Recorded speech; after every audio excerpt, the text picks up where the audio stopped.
দুপুরে কি রান্না করব সে চিন্তা করতে করতে হঠাৎ মনে পড়লো যে কিছু চিংড়ি আছে, সেগুলো দিয়ে কিছু রান্না করা যাক, চিংড়ির ভুনা করা যাক। এরপর আমি কাটাকাটি শুরু করলাম। অনেক দ্রুত কাটাকুটি করতে হবে, তাছাড়া হবে না। চিংড়ি মাছের মাথাগুলো কেটে সুন্দর করে ঘেঁষে কাছ করে কাটতে হবে, এভাবে কাটতে হবে। এরপর একটা কড়াইতে তেল নিয়ে পেঁয়াজ মরিচ সুন্দর করে ভাজতে হবে। এরপর আদা রসুন বাটা জিরা বাটা যা বাটা আছে সব দিতে হবে। তারপর মশলাগুলোকে সুন্দর করে কষাতে হবে। একটু এর মধ্যে একটু পানি দিয়ে দিতে হবে যাতে মশলাগুলো পুড়ে না যায়।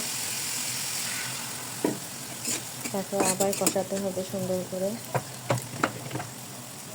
কষানো একটু হয়ে গেলে লবণ, হলুদ, তেল গুঁড়া, মরিচের গুঁড়া স্বাদ মতো দিয়ে আবার কষাতে হবে। বেশি কষালে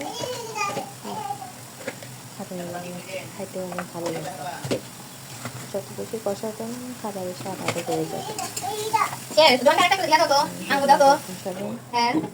সুন্দর করে একটু পানি দেবেন, নইলে মশলাগুলো আবার পুড়ে যাবে, তখন আর ভালো লাগবে না।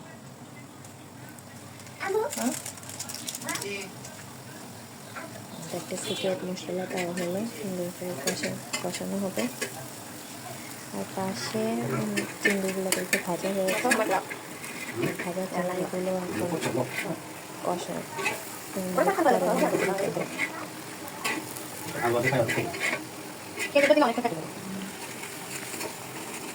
আর একটু জাল দিলেই হয়ে যাবে আমার চিংড়ি ভুনা।